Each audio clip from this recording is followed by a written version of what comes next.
Hi, everybody. Thank you so much to everyone for joining us today.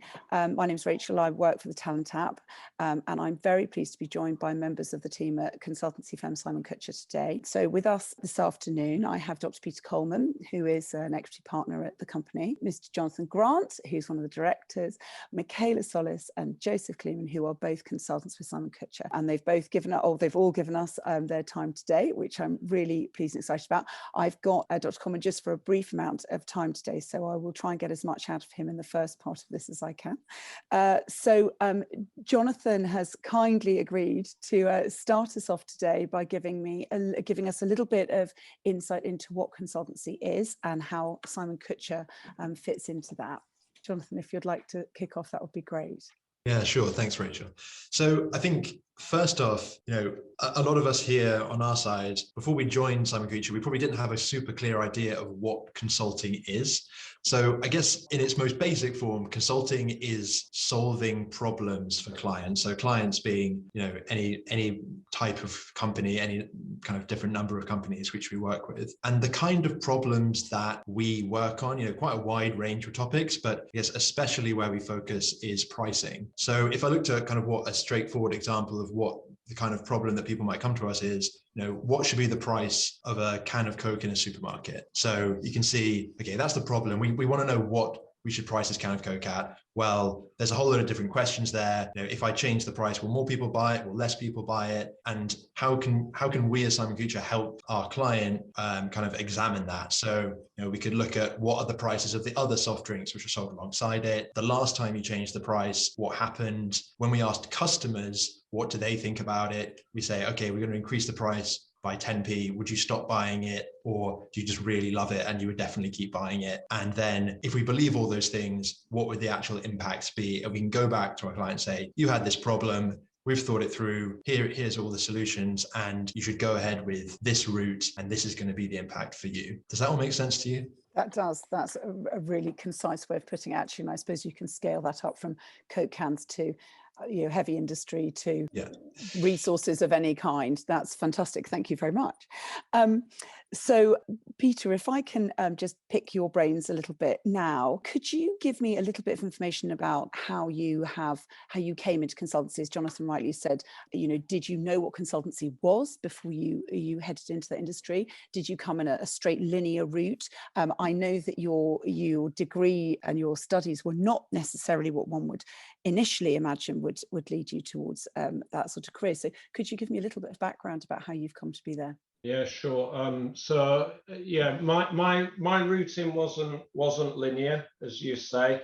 I was at state school. I did a sort of heavy maths, physics, chemistry kind of background. So basically thinking I'd go the scientific route. I then went to a sixth form college in Leeds. I continued in that kind of maths, physics, chemistry, physics degree. I then went and did a physics PhD, and sort of midway through that, there was a management course for PhD students that basically said, you have got lots of transferable skills, analytical ability, logical thinking, etc. So if you decide you don't want to go down the sciences route, here are some other areas that you could be useful within business. I went into a big corporate first. I started in British Telecom. I worked for a couple of years there. And then I made the switch. So this was in 2000, which seems a long time ago now. But at the time, what was going on was .com 1.0 and just huge explosion in sort of new businesses coming out doing internet-based consultancy. So I moved into consultancy around 2000. I vowed I'd do it for 2 years. 20 odd years later, I'm still doing it. And so I worked for a consultancy firm, worked for a number of firms. I took a chance to go work in Vancouver for a year as well, around 2005, 2006. So to get even more international experience, came back and then joined Simon Kucher in 2008. So fantastic. Quick précis of that was joined as a consultant, senior consultant, so an employee. And then by 2017, I bought into the firm. So I'm also a shareholder now, which means I'm an owner in the business as well as someone operating. So So that's the quick history, I guess.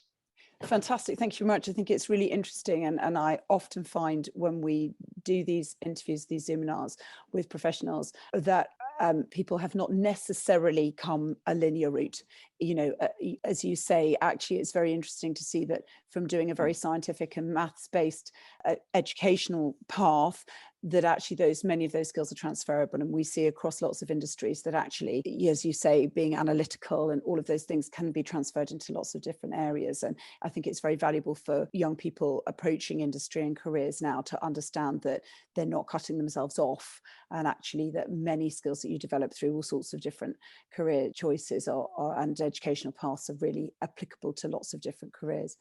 Thank you so much. And obviously after a few years in consultancy now, what's the thing that continues to inspire you about what you do? Yeah, I guess there's a couple of things there. Well, probably, and you'll have to see what my colleagues think as well, but I would say for me, it's the variety of work, which is probably one of the most appealing things for consultant. You know, we'll go into a company for, say, 3 months, be completely absorbed in that, and then 3 months later, we have, you know, a completely different problem to solve for a completely different type of company, you know, in maybe a similar sector. So you can't sort of just sit back and coast. You're constantly forced to be sort of reassessing, to be sort of on your toes, and that just gives a variety of into a job. And I think that's what's personally most appealing for me from a role point of view. And then the secondary aspect that sort of kicked in from 2017 is then it's a case of growing the business if you are you know, an owner in the business. So that's then a case of some entrepreneurial skills. How do you attract new clients? How do you recruit, you know, great colleagues and hopefully persuade them to stay with us as we grow, etc. So that's the other aspect, is sort of being a business owner. Fantastic, thank you. And lots of nodding of heads from your colleagues. So I think everyone's obviously in agreement that that is what inspires them and fires them on. Very quickly, one last thing before I start spreading us out a little bit more, Peter. I know that you work with an organisation called Inspiring the Future, and you are a volunteer speaker for them. Could you tell me a little bit about what they do? Because I think their work is quite interesting and relevant for what the Talent Hub do as well. Yeah, so we've done quite a bit of work with them over the years. It basically is a way to match up speakers for schools. So you enter your profile, you say the types of things you can talk about. You know, so for example, I've offered to do, you know, careers type talks for sixth formers or GCSE types of a student. I've also done STEM related talks, so science, technology, engineering and maths, with my background to say, well, you know, we're using maths every day. All the things that Jonathon talked about, trying to assess, you know, how much should you pay for this product? We're using mathematics all the time to just kind of model this and see, you know, will it be a good outcome? So what they've basically asked people to do is volunteer their time, kind of give a skill set or an area that they feel comfortable talking about, and then it's kind of a matchmaking service. So in particular, the schools that look to do it are often, let's say, maybe some state schools where they're looking for people to come and talk about careers where they don't necessarily have loads of examples just from, you know, people that they know. So they're looking for volunteer time. Yeah, excellent. As we've said before, very similar in many ways to what we're doing, is trying to expose the opportunities that are available across industry to the young people that we work with. Thank you very much. I'm going to just sort of move us around a little bit now. Jonathon, could you tell me a little bit about, as a director of Simon Kucher, what your role is and how that fits into the company and the industry as a whole? Yeah, sure. So, you know, well, we've got these different projects kind of on the go at any one time, and we'll be working with lots of different clients. I guess my role is sort of to manage a few different projects at a time. So I'll be working with kind of project teams, each of which are between 2 and 4 people maybe. And yeah, as Pete says, the projects might last anywhere between a month to the longest ones could be a year. So it's kind of, I've got my different project teams, and it's really about overseeing those projects. A lot of kind of thinking through lots of what are the really tricky problems that we need to talk through. But also another part of it, which I really like, is kind of developing your team as well. So kind of as I've gone through the different levels at Simon Kucher, obviously I've learned quite a lot, and it's about imparting those skills and those learnings to the members of the teams as well. And so that's kind of how it fits into it. And then the other side of things that I do is in that sort of selling project side of things, which Peter was talking about as well. So kind of supporting partners like Peter in terms of, selling new projects, which is quite interesting when you've got a problem and you need to think about it in a very kind of high level way. How could we go about doing this with kind of our experience as well? And how many, I assume that you have teams of consultants that work with you. How many consultants would you normally have working with you on a project? So yeah, it really does vary, because our projects do kind of, that there is this massive variety in it. I guess the probably smallest project teams are just kind of 1 or 2 consultants, and then can go up to around 6, could be a bit more than that with some of the larger ones. Yeah, but it really just does depend on exactly what it is. There could be different sub projects within a certain project. Yeah. Although still quite nicely intimate, I can imagine, working within teams, you really are quite a unit together, which I've always worked in small teams, even in big organizations. And actually, I love that teamwork aspect. I've always found that a really rewarding part of my working life. Thank you so much. So Joseph, could you give me a little bit of an idea? Now you joined Simon Kucher 2019, am I right?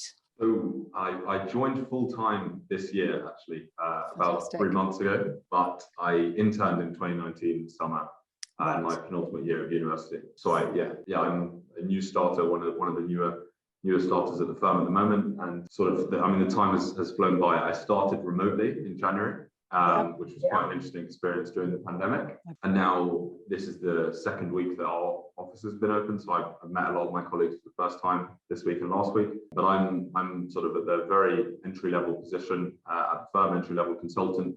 So I'm just on one project at a time, and I suppose my role is to support the team and go through a lot of the day-to-day analyses, but also just help through the thinking, and really spend a lot of my time learning as well at this point in my career. So at the very beginning, it's really just learning from the people in my team and maybe doing things a little bit more slowly, but getting better at things each day, and really feeling a very sort of steep curve of learning at the moment each day.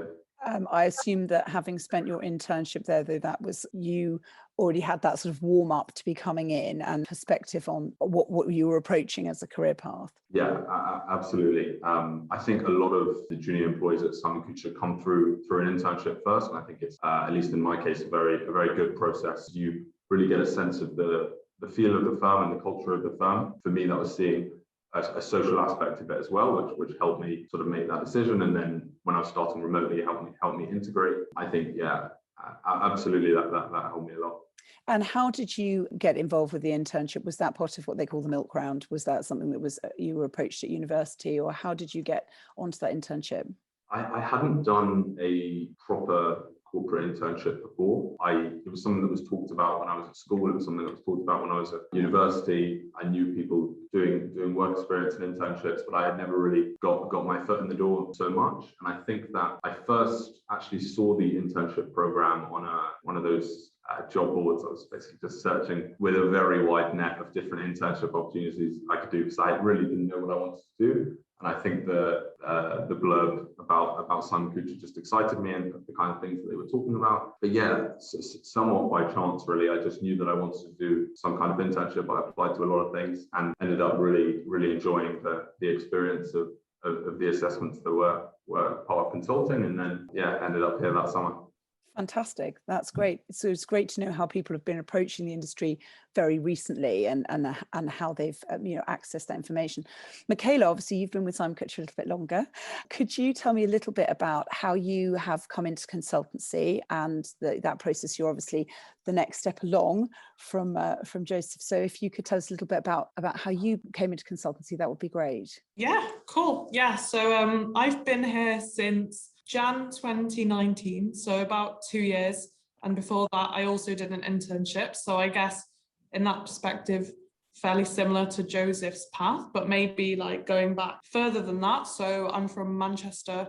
I went to sixth form in Manchester, like state school, sixth form, that kind of thing. And then in college, I did similar to Pete, but then kind of different paths. So I did maths and further maths and English in sixth form, so kind of a blend of humanities and mathsy stuff. And then I went to uni to do philosophy, so humanities degree, and I kind of didn't do a corporate role or internship, or wasn't really considering any of that until my third year.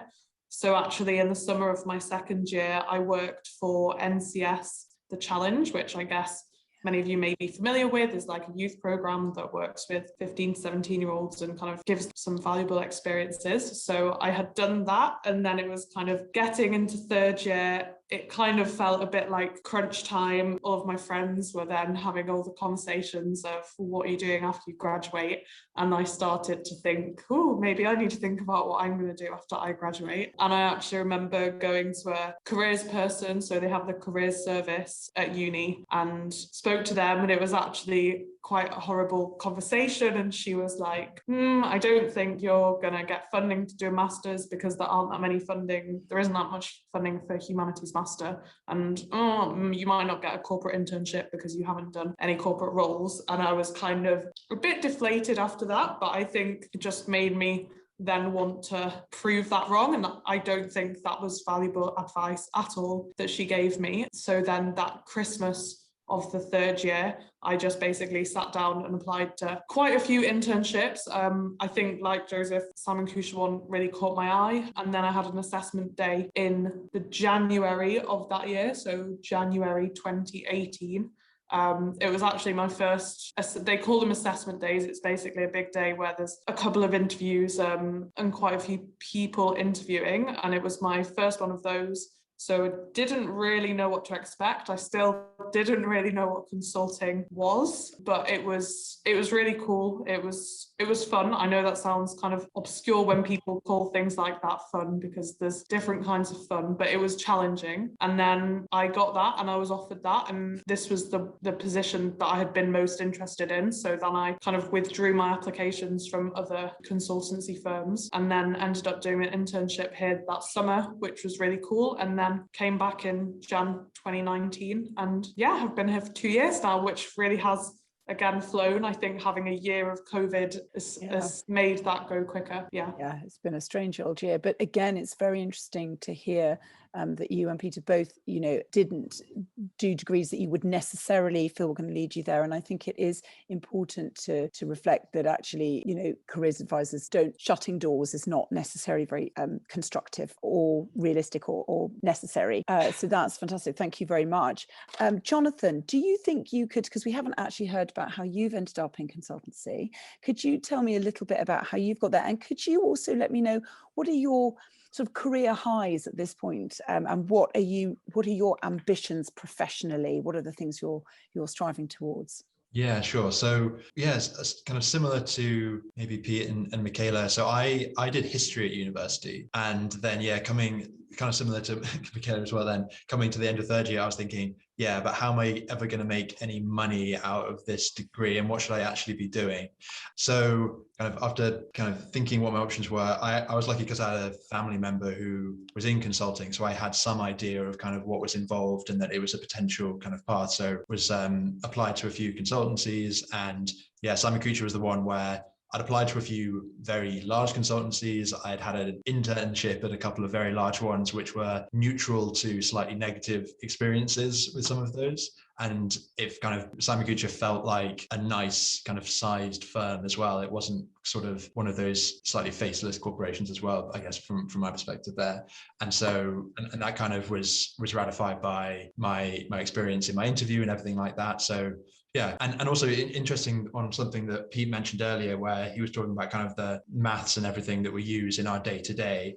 I think it's interesting because in terms of different degrees that can be useful, because I always feel like my history degree is actually fairly useful for my day to day as well, because there's an element of it which is sort of storytelling in our jobs as well. So when you're constructing an essay in history or in English, you're kind of pulling together different threads into a kind of a narrative into like something that makes sense together, that all holds up, that's pushing in the same direction. And that's kind of the same thing when we're presenting to our clients. It's all about, okay, here are all the pieces of evidence, this is what we said before, and that is all kind of coming together into a sort of unified narrative that really lands the message that we want to land as well. So yeah, I think it's one of those careers, I think, where there's quite a few different degrees give you the skills which you can which are useful, and you can pick up the rest kind of along the way. Yeah, absolutely. And ultimately, you're I assume, really you're looking at behavior, human behavior in one way or another. And obviously there are massive financial elements of that, but there's actually having an understanding of human behavior, and then the communication. And ultimately so many careers are based about that. Most people do something that's producing things for people in some way, and actually understanding how those individuals are going to be interacting with that service, that product, whatever it is obviously absolutely vital. So at this point in your career, Jonathon, what would you say is your career high? So I think probably one of the highs is back in 2018, had really great opportunity, which was to basically move to New York and work out of our New York office for 6 months. So it's kind of something that, because we've got offices all around the world, you have the ability to sort of apply to go basically work and live in another city for a bit. I chose the US because my language skills are not really sufficient for most of the rest of the world. But that was a really, really interesting 6 months. Kind of it's meeting a whole load of new people, fitting into a slightly different culture, a whole load of different projects, and it gives you quite an interesting perspective of also the office where you've come from as well, and the business cultures kind of in the UK, and the clients which we work with as well. So I think that was definitely a high, kind of just being able to explore a new city and having the support from the company to do that. What a city to choose as well. Now, Peter, I've only got a few more minutes with you. So what I'd really love to hear from you is what advice you would give to young people who are approaching a career in consultancy. What do you think they should be focusing on? What, as now obviously a very senior part of the team, you are looking for within that process? Yeah, so I think there's a couple of things. I think probably when I went into consultancy, there probably wasn't as organized a way in. It was probably a bit more like Micaela said, where you get towards the end of the degree. In my case, it was my PhD, and sort of started to think, well, is this something that maybe I would look to do? I think now, if you do go to university, there will be consulting societies. There'll be groups that will get together, or there'll be business societies, or there will be teams that are doing, entrepreneurial, like business clubs and things like that. So there's obviously the degree that we will look at for someone who's coming in, but what we're also looking at is what else do they do outside of that? Do they have an interest? But plenty of the people that we've had, they've run their own consultancy projects as part of being a student. It was part of something that they were doing in their own time whilst studying for their degree. So the first bit of advice I would say is, if it might be something that's interesting for you, and this goes whether it's consulting or whether it's law or whatever it is, start to think about that, early, and get some, attend the events that people put on. We go to universities and we talk about, what it's like being a consultant and stuff like that, because I think that gives you a good frame of mind of, what it might be like to do it. And then I think you've got to think about, what skills you've got and what type of consulting, let's say, you want to do. Our consulting that we do would be what we would call quite strategic. The types of work that we would work with very senior managers in a company. It's highly analytical, but as Jonathon mentioned, communication skills, presentation skills are needed as well. So you've got to, I think sometimes at school you're told, or your maths or your English, and they like to put you in a box. Actually, do you know what? You're probably going to need a range of those skills in a working environment. You're going to be able to need to know what your budgets are and add them up and not be a couple of million out. But at the same time, if you can't explain that budget to someone to get it approved, then that's not going to help you either. So I would try not to paint yourself in too much of a box and just think, what do you do well, do the other stuff well enough, and sort of think about, well, what style of consultancy would I like to work in? Do I want to do something that's 3 months long and quite high paced, or would I prefer to work for someone maybe over a couple of years where it's a big project that lasts multi-years, and maybe you don't do lots of different projects, but you see a big transformation over a period of time? Those are two very different styles of work, even within consulting. And the other side is there might be different types of things, like we're working in sales and marketing, but there's consultants who help with HR, human resources, and people development types of things. There's consultants who help with deploying IT systems. So there's a range of different specialisms, and I think they have different requirements for skills, and you can probably match your skills up for the right type of environment there as well. Absolutely. I mean, now we really do have consultancy for pretty much every industry, whether it's, as you say, moving between all specialisms. Brilliant. I know I'm going to have to say goodbye to you, Peter. So thank you so much for your time today. I really appreciate it. It's been fantastic. Pleasure. I know your words have been very, very worthwhile and valuable for our students. So thank you. Bye-bye. Bye-bye.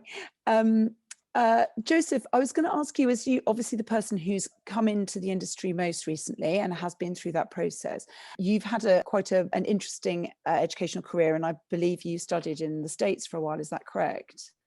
Yeah.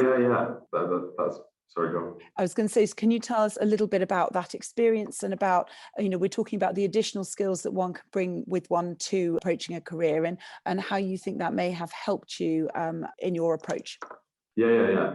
So I studied at the University of Edinburgh. I did philosophy and politics, and it's a 4-year program, but actually a lot of the English unis that do 3-year programs offer international opportunities as well. And I sort of knew, as soon as I heard about that opportunity to study abroad, I knew that I wanted to do that, because I just thought it was so cool. And I kind of always lived in London my whole life, and I wanted to go and live somewhere else. So I spent my 3rd year of university in America.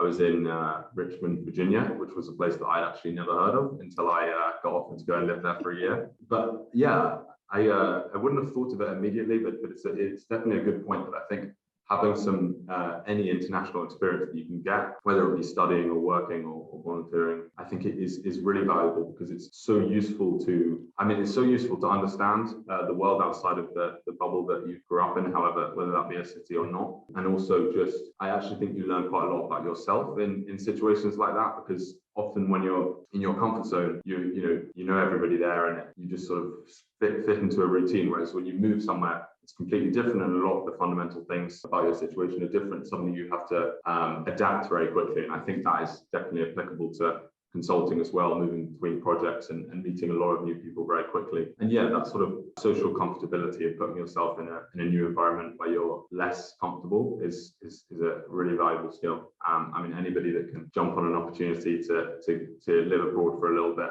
especially at a young age, is definitely something I'd recommend. Yeah, fantastic. That must have been a brilliant place to be. Virginia is a great state. Yeah. I mean, I really couldn't get away in any interaction without somebody mentioning the fact that I was British. Basically, it's a really, really cool place. Not very many English people there, and I'd definitely go to the States. And similarly to Jonathon, I couldn't apply to study other places in the world, or that many places in the world, because my language skills weren't up to it. But yeah, I mean, I applied to a lot of different places, and I ticked the boxes that were like, would you be happy to go anywhere? And I was just like, absolutely, because I just think that you might think that you know exactly where you want to go or what you want to do, but really it's the stuff that you didn't expect that can surprise you and be the best experience for you in the long term. Yeah, absolutely. Micaela, so we've talked about your university experience and the way you approached that fell into the industry or were caught up in the industry. Are there any things, though? I know that you did some interesting work when you were at King's about access and student access to Oxbridge universities. Can you tell me a little bit about the work that you did there and what inspired you to get involved with it? Yeah. So I think so basically, I went to a state school in Manchester, and when I was there, I benefited from a program like that. I can't even remember what it was called now, but actually that's also what introduced me to philosophy. So that was a program which worked with young people from state schools on like a humanities level, and we did loads of cool reading about humanities, and we went to stay at Oxford University for a week. So I was part of one of those programs and then ended up in Cambridge doing philosophy. And when I was there, then the opportunity came around for me to be part of like leading one of those within my college. So we did various bits of work, but something cool that we did was go to the Northeast. We went around some schools. Yeah, I think it was year 11 students, so it was schools there, and kind of give them a bit of an intro about uni and just give that kind of basic introduction, really, because I do think it really varies in schools across the country, what people feel is like accessible and relevant, and just kind of we cleared up some myths and conceptions about Oxford and Cambridge and about the student loans program and that kind of thing. So it was really cool. Fantastic, thank you. It's good to be able to do that now in work as well a bit. Absolutely. As you know, Micaela, we're working to build, and we are now running a mentoring program. And one of the things that I find often is students who have had mentors and are approaching Russell Group universities, it's so much better to have had somebody to help them with that process, because they are extremely intimidating and difficult to manage if you haven't got somebody who's been able to support you through that. So all of those things, those introductions, those breaking down that process and making it less intimidating, and also again exposing to students the opportunities that are there for them. And often they will shut their minds off to Oxbridge because they might think it's not for them, and hopefully we're all going some way to show them that absolutely can be. Brilliant. Jonathon, I would love to hear your advice to young people approaching the industry, and whether there are particular traits that you feel are useful, and what would light up your eyes on a CV. Yeah, so I guess there's a couple of different things. So I suppose when I'm thinking about it, I'm thinking mainly from if I'm kind of interviewing someone in terms of what I see there. But then and we can go through some stuff on the CV as well. I guess there's probably a few things. Probably the most important is just the curiosity. So kind of wanting to know how stuff works. Why do people do things like they do? Is there a better way of doing it? Kind of having the kind of questioning mind there is, I think, very important. And kind of then feeding in from that is about that problem solving. You know, the whole job is about solving problems, being able to look at it from different angles, and also being able to kind of, in that looking at it from different angles, being able to look at it from different kinds of perspectives. So how would I see this if I, were the client that we're presenting to, whose entire job is about, like, pricing that can of Coke, and they've had it at £1.50 for the last 2 years, and we're saying actually you should increase it to £1.60. How would they react to that? How should we be able to deal with that kind of thing as well? And then finally, it's probably just showing that you're willing and able to learn a lot very quickly. I think, I talked before, I did history at university. I had some maths, like kind of at GCSE AS level back then. It was a kind of I learned a lot of that kind of skills, analytical skills, or that kind of thing. You have to pick that up quite quickly. So it's about being able to learn quickly. And then I suppose the only other things that would be of interest on the CV is the kind of main bits of interest in the CV are just showing you've got that sort of enthusiasm and drive. I think that, Pete was talking about consulting societies, putting things like where if you're working on the weekends, or just that you're doing something else, that you've got that sort of ability to do things more than anything, really. Yeah, absolutely. And I suppose particularly as for what you guys are doing, that creative thinking and that ability to adapt to learn different skills and to be in different environments and having to manage different subjects. Obviously you're having to do that all the time, which is clearly the one of the exciting parts of your role, having to understand different areas of industry. But I would imagine you're having to learn a lot all the time, really. Just picking up on the idea of doing different things and showing that inquiring mind and that imagination. I did notice, Joseph, that can you tell me a little bit, did you start an app about carbon footprints? Yeah, I helped start an app about carbon footprints, which is still going on at the moment. I was supposed to join Simon Kucher as soon as I graduated last year, but the COVID pandemic sort of set things up in the air. And in that time period, I ended up helping someone who was founding a business which is a very early stage business at the moment that's trying to help people and help businesses reduce their carbon footprint. And I was at uni, I was writing my dissertation about climate change, and just was very interested and passionate about the topic. And yeah, just as soon as I actually met the founder at my Simon Kucher internship, so there's a lot of links through this story.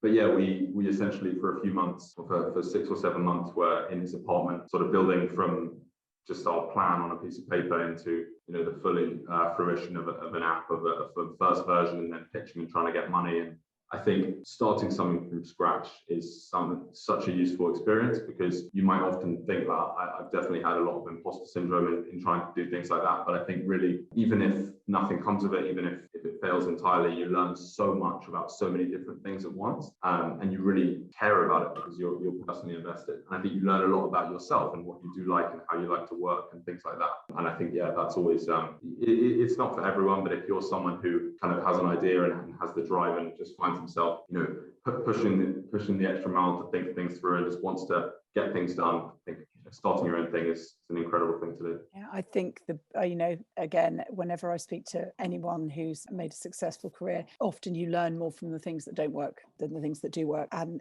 that tends to be a theme. We always say, don't be afraid of failure, give it a go and you'll learn an awful lot from it. And Micaela, obviously this has been a very interesting and strange year for all of us, and we've all had to work very differently than we have previously. Have you seen changes happen in the way in which Simon Kucher work and the way in which consultancy functions that you think are going to continue moving forwards, and hopefully as we come back into some semblance of normal, whatever normal is, what do you feel are the changes that have happened and will continue through the industry? Yeah, so I think it's weird looking back now to pre-COVID, and especially those few weeks in the run-up where really nobody kind of knew what was going on. I remember we had a meeting on the 13th of March and it was, okay, you can work from home for a few weeks, but don't go too far because we might need to come back.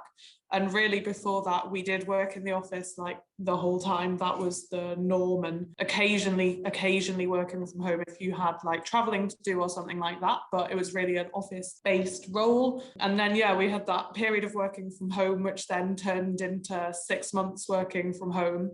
And now has kind of been, the office has kind of opened and then shut again, and it is open now. That's where I am. I think we're all in the office today, but in separate rooms. I think I don't know, I guess it can kind of sound quite minor that now we're working from home, but I do think it has a pretty major impact on like day to day. I think it's forced people to work together in slightly different ways. Like teamwork, as we were talking about before, is a really important part of the role. And I think getting a team to feel like a team virtually is like an extra challenge, but I do think we're adapting fairly well. So like Zoom calls like a standard practice now. So maybe having a daily catch-up call and things like that. But I enjoy the flexibility of being able to work from home. I also think it makes me appreciate being able to come into the office a lot more and just having that kind of dedicated space. And I think at least the plan for our office, I would imagine, is some kind of like hybrid style going into the future. So I think that's probably quite a big change that I don't think would have happened without COVID happening. Yeah. Jonathan, thank you, Micaela. Jonathan, I would imagine having to run teams more under these circumstances. And how have you found that? And what are the positives that you think? I mean, do you identify the same things as Micaela, and do you see them as a positive? Do you see the negatives? What do you feel will be coming of this within the industry? Yeah, it is interesting, and I think I agree with everything Micaela said here. I think that the challenge has been that part of building the team and that having that teamwork, because with each project you'll be working with a slightly different set of people who you may or may not have worked with before. You've probably seen in the project, you might have been to the pub with them, but kind of it's a new set of relationships. I think the other side of it is it's the relationships within the company, but also relationships with our clients as well, because you need starting projects when they started to become the kickoff meetings. The very start of the project would be virtual. That's quite a different dynamic, and it was interesting to try and adapt to that presenting, of course, all via Zoom now instead of taking a taxi over to their offices from our offices kind of thing. Needs to wear far fewer suits, which was pretty handy. Haven't worn a suit in about maybe 18 months, a couple of years now, which is a nice, quite a nice change actually. Yeah, I think the piece that I think I've really appreciated coming, now the office is slightly open, I'm coming in, 2 or 3 days a week, is that social element, which I think, we try and replicate it with, coffee mornings, Zoom drinks, that kind of thing, things that are much more awkward than an in-person kind of catch-up are, I think, as we're all familiar now with. And it's that, I think what I'm looking forward to now is getting that social aspect back, which I think is quite important to why we like working in the industry we do and at the company we do as well. Yeah. So yeah, I imagine so. Now, Joseph, obviously you've been doing this a shorter amount of time than either Micaela or Jonathan. What, so far in your time with Simon Kucher, what are the projects, as far as you can talk about it, what are the things that you found the most exciting so far, and what are you looking forward to doing in your next steps in your career? I've been across two mini projects so far. I believe I'm not allowed to say names of clients, but I'll talk a little bit about Give me an industry, area. Yeah. So the first project that I was on, we were helping to develop a loyalty scheme for a restaurant chain. Yeah. And that was really cool. It's a restaurant chain that I'd eaten at many times before, so it was really cool to see that. And I mean, immediately in my first few weeks, there were calls that I was on with very senior executives, even the chief executive of that restaurant chain. So that was like just so crazy and cool to me. Straight out of university, I'd have exposure to very senior managers, and that project was just starting from scratch, like going back to basic principles about the kinds of things that customers like, essentially how to drive higher frequency of visits, so how to get customers coming back to the restaurant more often, and what kinds of things in terms of behavioral psychology would encourage people to come back more often, and which incentives would work best. And the thinking on that side was really cool. And then another project which I'm on at the moment is sort of purely trying to think how to not say what the company is. That's actually a hard one. Essentially, we are thinking about how a company could enter a different industry, essentially, but it's one that would complement their current industry very much so. And we're driving the strategy behind that, which is really cool. And I have a lot of learning to do on the analysis side and a lot of the tools that we use typically, but none of that is in the project that I'm doing at the moment. It's really just thinking things through and coming up with crazy ideas to put in front of the board, which is really, really fun, honestly. And the brainstorming side of that is very cool. And I think those two projects have actually already highlighted to me how different the work can be and how different the skills that are required can be. Like, my friends often ask me, what my job's like, and it's just like completely different from last week now. But yeah, it's cool to have exposure to different businesses that operate in very different spaces and are trying to solve very different problems. Fantastic. Do you know, it's brilliant hearing you guys talk about this, because the energy and the enthusiasm and how actually innovative and imaginative you have to be, I think maybe is something people don't really think about when the term consultancy can sound quite dry, and actually you're obviously having to be immensely creative all the time in whatever you're doing. Micaela, what would you say is the most exciting bit of your job, and can you talk about a project, obviously without naming clients, that has really inspired you, or you found really challenging and you felt it was great kind of getting over those challenges? Yeah, so the project that I'm doing at the minute actually is probably the most exciting one that I have been on.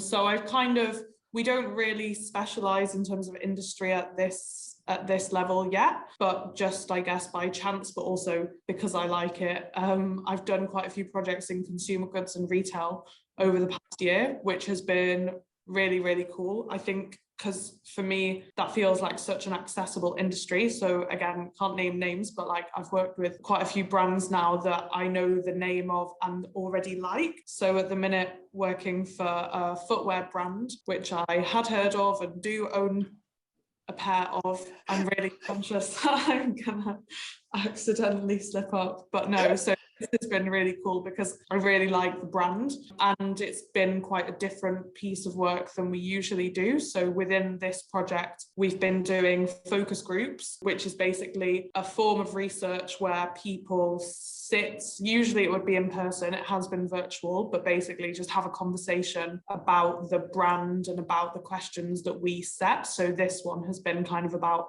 how the products are priced and whether people like them or not.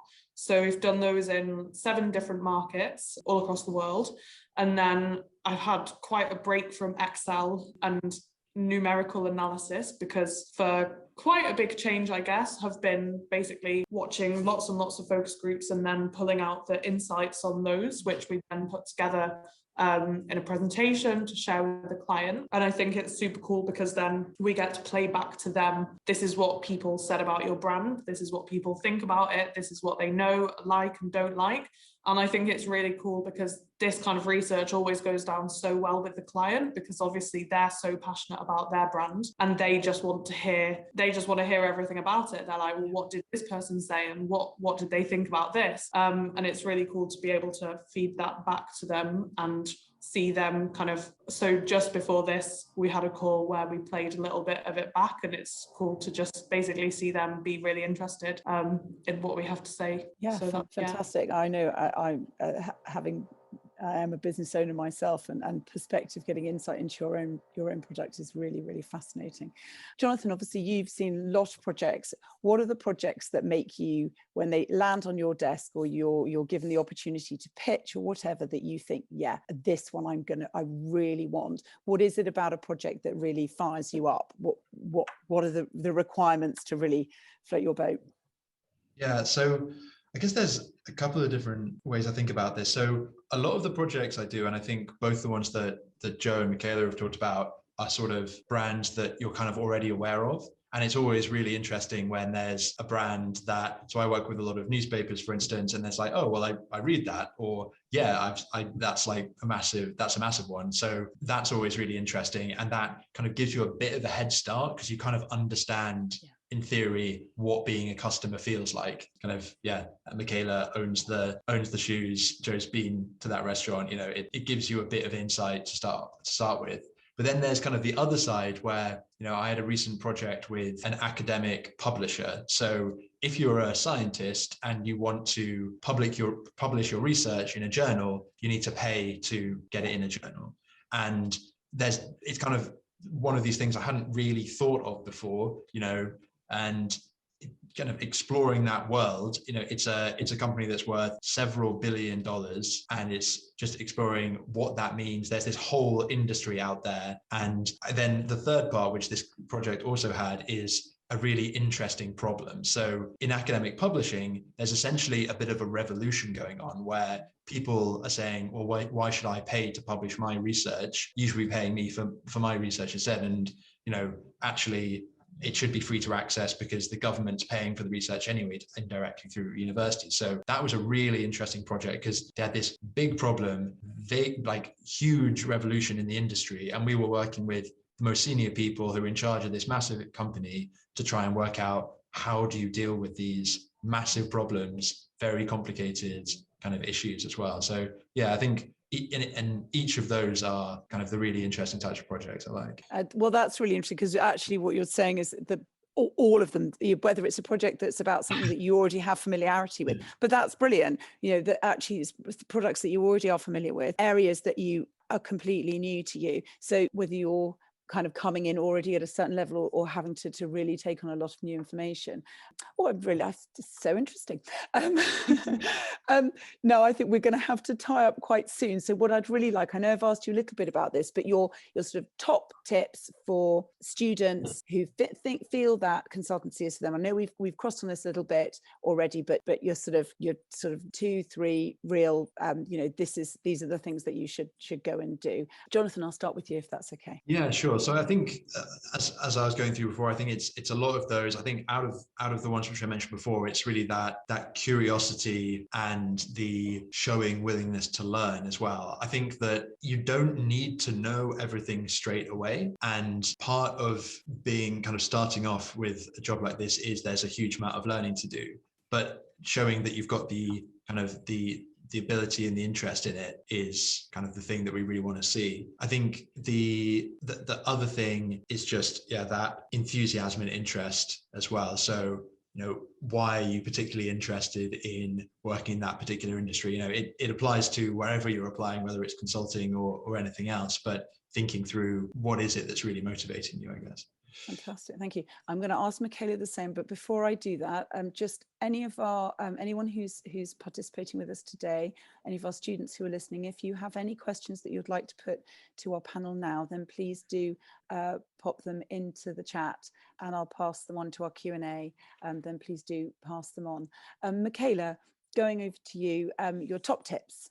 Oh, interesting. So I obviously agree completely with what Jonathan was saying. I also think from a uni perspective, but just in general as well, I think just take opportunities, even if they don't seem that relevant. And I know that sounds kind of obscure, but you just really, when it comes to then having interviews, it's good to have a base to build on. So for example, my first job was in a bakery. And then because I had worked in a bakery, then I could work at Nando's. And then because I had worked at Nando's, I could then get involved in like bigger things at uni. And then everything kind of builds on each other. So even if it doesn't seem like a major opportunity at the time, it's still great to have a range of experiences to be able to talk about. And I also think it's not even about those kind of more formal experiences, but I think in any interview for any sort of thing, it's good to be able to prove that you have some kind of interest. So it doesn't have to be a formal thing, even if it's, I listen to this podcast because I'm interested in the subject, or I've read this book. Like the founder of Simon Kucher has written quite a few books, and I'm probably sure that not many of us have read them, but I do imagine that if someone came and applied here and had read it, but also was then able to talk about it, that's a way to show interest, which is not as structured as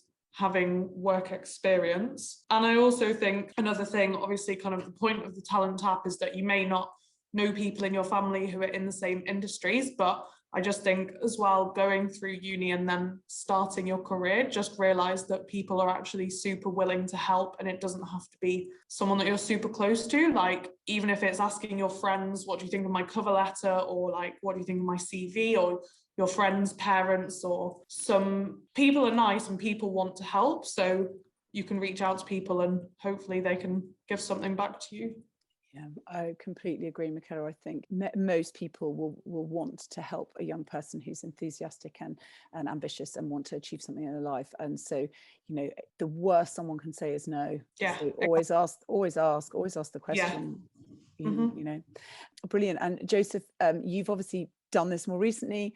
What are the things that you would say again that would be really helpful? Yeah, I guess adding to what's been said, I think, and what you were just saying, sort of being brave and backing yourself and being a bit daring and bold. I think you've got to make yourself stand out when you're applying to a job. Obviously, there's just so many candidates at the moment applying for the same jobs, and you've just got to do something that makes yourself a little bit different. And often, trying new things or putting yourself outside your comfort zone is the ticket to get there. And that really doesn't have to be something. The thing doesn't have to be so amazing. It might just be you're working a job, a bit like Micaela was saying, and in that job you noticed something really interesting or really innovative. You spotted a gap and suggested changing something to your manager, and it made a big difference. Because each thing that you do at each stage, even if it doesn't feel like it's the thing that's going to be on your Wikipedia page when you made it, it builds to the next thing. There's almost a snowball effect of it, because when you get to that corporate internship or whatever it is that you want to be doing, essentially someone's going to be sitting there and asking you, so tell me about yourself, and they're not trying to trip you up. They really want to know what it is that you have to say. And if you end up talking about a podcast that you listened to or a job that you did 3 stages before or whatever, it's just amazing to have innovative things that you've noticed and things that you've done that are a little bit strange. I think you want to make yourself memorable and stick out in someone's mind, and that really helps if you do something a little bit different and that's authentic to you. Yeah, absolutely. And we often say to our students, particularly whether it's your job at Nando's, actually, you've probably had to be really involved with teamwork, and you've probably had to delegate, and and if you can identify the skills that you have have honed, have gained, have had to employ during those periods, even if, as you say, they might not seem to be particularly relevant, they are more relevant than you think, in the same way as having come through different career paths, done very different degrees. Actually, those skills are all transferable. Guys, thank you so much for your time today. I don't think we've got questions coming through, hopefully, because we've been so very informative and we've covered everything that anyone could possibly ask. And I know there are lots of students and schools who will be really keen to access this seminar at a later date. So thank you very much indeed for your time today. I'm certainly feeling very inspired by the careering consultancy, wishing maybe I'd known about it 20 years ago. But yeah, thank you very much for your time, and hopefully we will see you all soon involved with the Talent Tap. Yeah. Thanks a lot, guys. Thanks Take care. much. Enjoy your Thank afternoon. you. Bye-bye. Bye.